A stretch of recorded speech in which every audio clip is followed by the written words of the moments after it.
Okay, so you know that feeling you get right before like a really big fight. Two huge names going head to head. I'm talking heavyweights. Oh, yeah. Like that anticipation where you just, anything could happen. Exactly.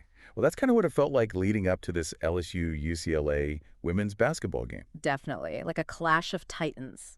Right. And that is what we're going to be diving into today, this game. It's funny you say that because there really was a lot more to this game than what we saw on the surface. Yeah, so let's talk about that. What made this particular matchup so special? What were we looking at going into it? Well, we're going to find that out today, but we've got some great sources here to help us unpack this whole thing. Right. So we've got a really detailed summary of the game itself, which is, essential. We've got an article from SI.com, and actually this article made a prediction about these two teams meeting again in the Elite Eight, which is pretty interesting. Right. And then we've got a YouTube video we'll be looking at where they're discussing if UCLA's Lauren Betts is actually leading the Player of the Year race this year, which, she's incredible. Yeah. And then just to round things out, we're also going to be taking a quick look at Kim Mulkey's Wikipedia page just to give us a better understanding of her background and, her coaching style. Okay, so big picture. What made this LSU-UCLA game so much more than just another game on the schedule?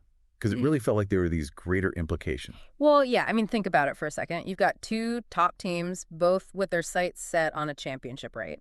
So every single win, every loss, it affects their tournament seeding. Right. A higher seed can mean an easier path to the Final Four. You want to avoid those upsets. And then, of course, you've got the national rankings, which play a huge role in, a team's momentum and how they're perceived nationally. Okay, so seeding rankings, but also, just the talent on the court. Oh, yeah. It was a showcase of some of the best players in the country. Absolutely. You're talking all-American caliber players on both sides playing like you can just completely take over a game. And that was a huge part of what made this matchup so exciting. Okay, so let's dive a little deeper into each team now, starting with LSU. Obviously Kim Mulkey's name is pretty much synonymous with LSU at this point. Oh, for sure. Her arrival at LSU has just completely changed the program. Not only is she an amazing recruiter, she's bringing these top players, but the way her teams play, the intensity they bring, it's just different. Yeah. Like those demanding defensive schemes and, that emphasis on the fast break. It's classic Kim Mulkey, and it's working. Yeah, and when you watch them play high-powered offense, almost feels like an understatement. They're always putting up big numbers. Oh, yeah. Offense is a huge part of their identity. They're always pushing the tempo, looking for those open shots, and they have so many players who can score. It's a nightmare for other teams to try and defend. Okay, so that's LSU. Now let's talk UCLA.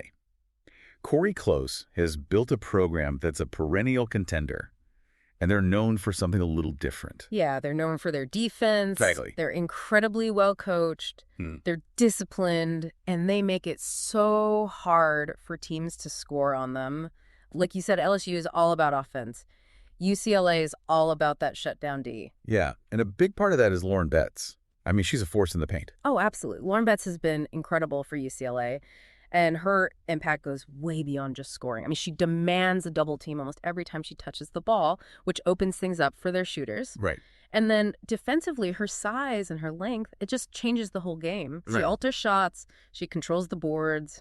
She's a game changer. Yeah. And then you've also got Gabriela Jaquez, who's been really stepping up for UCLA as well. Yeah, Gabby Jaquez brings so much to that team. She can score, she can rebound, and she always seems to make the big play when they need it most. Right. She's a clutch player. And then you've got Tamia Gardner, who transferred in from Oregon State. Oh, yeah.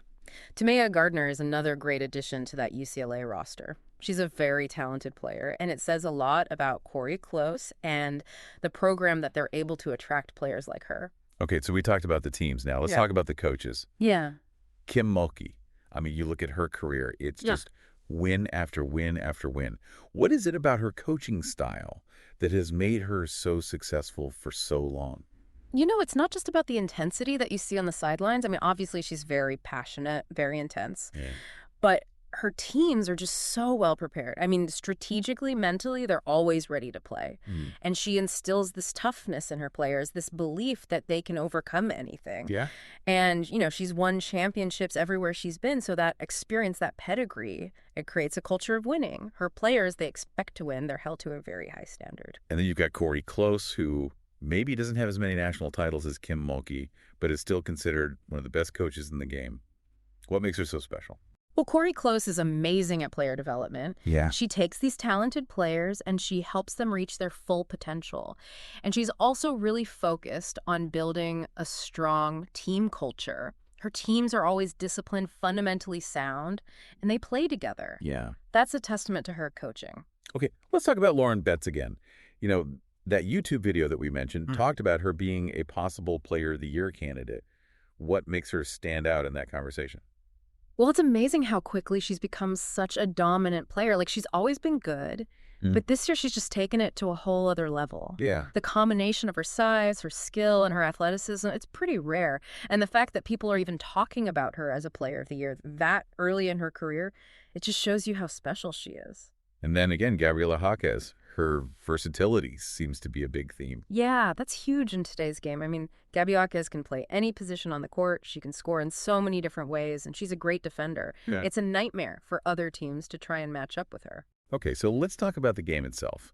For those of us who wanted to watch it, it was easy to find, right? I mean, it wasn't buried on some random channel. Well, no, this was a big game. Yeah. You could find it on all the major sports networks, and of course, you could stream it online, which is great. You know, women's basketball is getting more and more popular, and it's easier than ever to watch these big games. And even if you couldn't watch the game live, you could still follow along pretty easily. Oh, yeah, definitely. I mean, all the sports websites, all the apps, they all have live scores and play-by-play updates and analysis. So you can, you know, even if you're busy, you can still keep up with what's happening. And we talked about this a little earlier, but, you know, when you have two highly ranked teams like this playing each other, it's a big deal for the women's Final Four picture. Yeah, for sure. I mean, every game matters, but these games, they really matter. Because you're not just trying to win. You're trying to build a resume for the NCAA tournament.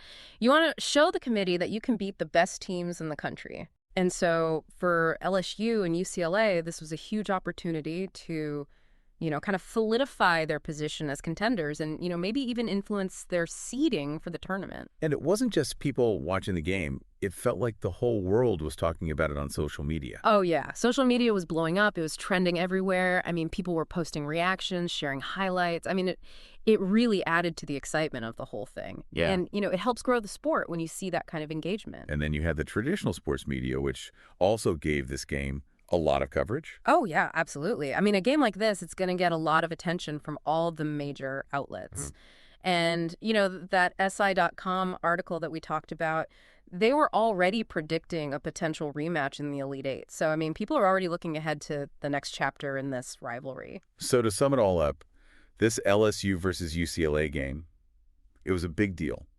It had everything you could want. The stars, the coaches, the intensity. It really did. It was a great example of how far women's college basketball has come.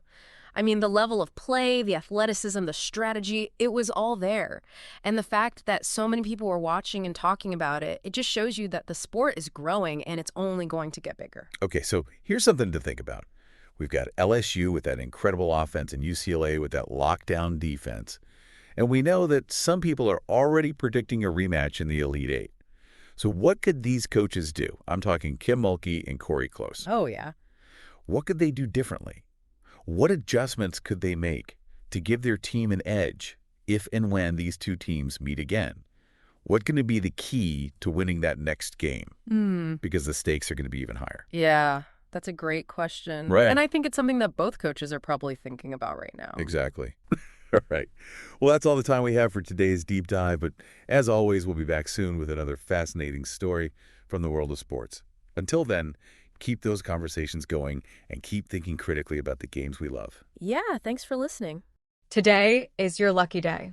Today is the day that our $3 website works for you, paying you directly to your PayPal daily. Imagine $3 ongoing continuous payments to your PayPal account. Imagine falling asleep and waking up to $300 in your PayPal account. How would this make you feel? How could this help you? What bills could you pay? What kind of fun could you have?